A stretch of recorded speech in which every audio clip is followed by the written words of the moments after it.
इकडे परभणीमध्ये शिवसेनेच्या बालेकिल्ल्यात पुन्हा एकदा बंडखोरी विरुद्ध निष्ठा अशा प्रकारचा राजकीय संग्राम पेटला। संजय जाधव यांच्या मतदारसंघात ठाकरे गटानं जोरदार एल्गार पुकारला। दुसरीकडे जाधव आणि राऊत यांच्यातलं शाब्दिक युद्ध जिल्ह्यासह राज्यात चर्चेचा विषय बनलाय।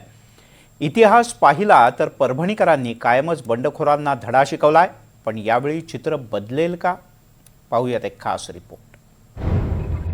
संजय जाधवांच्या मतदारसंघात ठाकरे गटाचा एल्गार। या परभणीमध्ये अनेक आंडू पांडू व बंडू आले आणि गेले।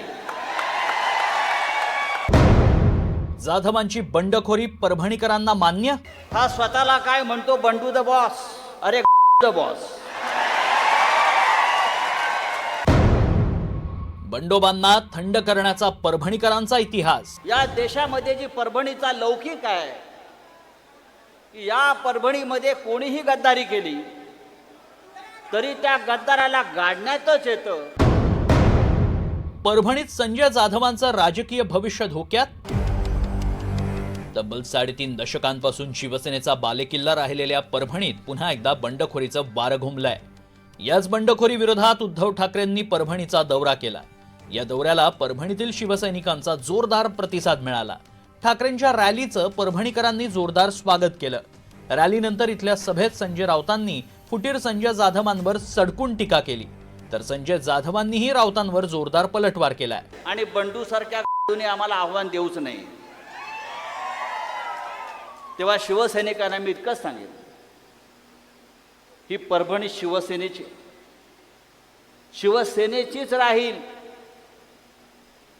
असे बंडू येतील आणि जातील, चिंता करायचं कारण नाही।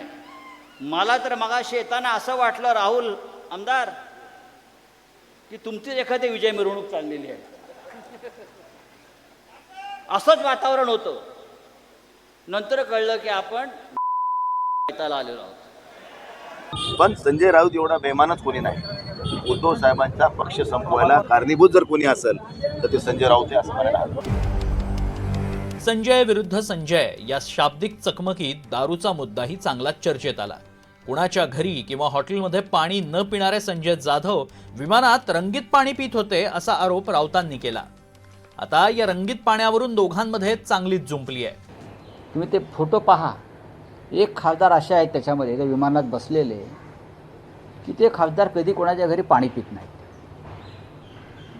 एक खासदार स्वतःला वारकरी संप्रदायाचे फार मोठे पाईप, ते कोणाच्या घरी गेले तरी साधं पाणी पित नाही, कारण त्यांच्या घरामध्ये नॉनव्हेज शिजत असावं, ते हॉटेलमध्ये पाणी पित नाहीत। पण त्या दिवशी त्या विमानामध्ये त्यांच्या टेबलावरती ग्लासात रंगीत पाणी होतं।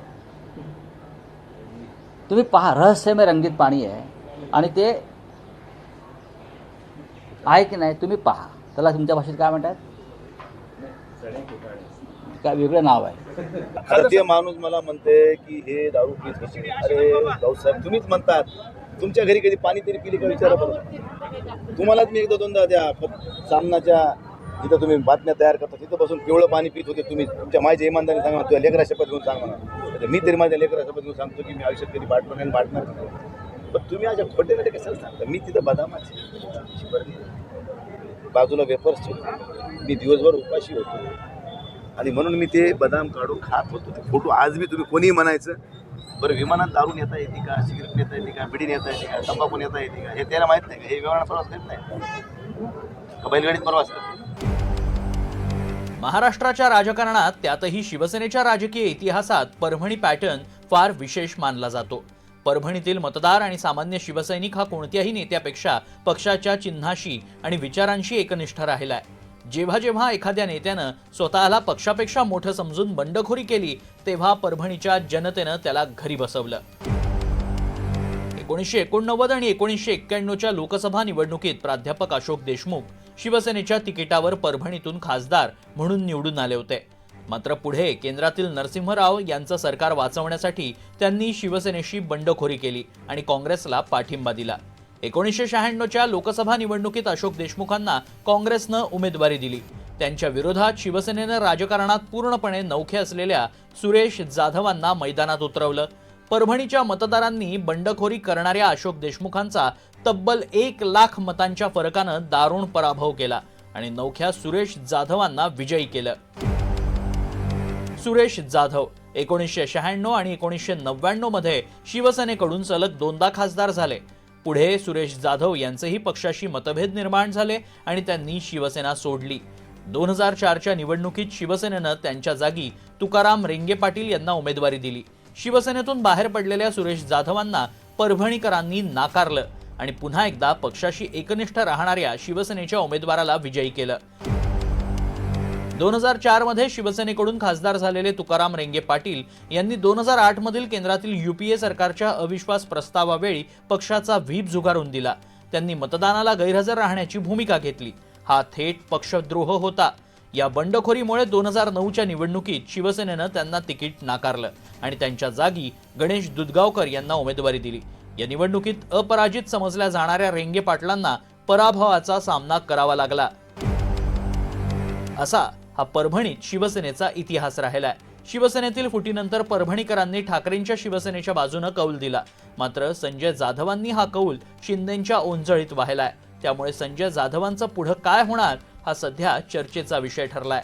दरम्यान ठाकरेंच्या या दौऱ्यावरून शिंदे गटानं निशाणा साधलाय. मला वाटतं की उद्धव ठाकरेंचा जो आताचा महाराष्ट्र दौरा चाललाय तो म्हणजे वराती मागून घोडं नाचवण्याचा प्रकार आहे. 6 खासदारांची वरात तर निघून गेली. आता हे घोडं आणि त्यांचं शिंगरू आता मात्र चौकशा करायला लागलंय. त्याचा काहीही उपयोग होणार नाही. हेच जर तुम्ही योग्य वेळेवरती फिरला असतात तर त्याचा उपयोग झाला असता. परभणीत पुन्हा एकदा निष्ठा विरुद्ध बंडखोरी असा संघर्ष रंगताना दिसतोय. एकीकडे ठाकरे गट पारंपरिक शिवसेनेची ताकद दाखवतोय तर दुसरीकडे शिंदे गट बंडखोरांना साथ देत मैदान तापवतोय. परभणीकरांचा इतिहास पाहता बंडखोरीला इथं कधीच माफी मिळालेली नाही.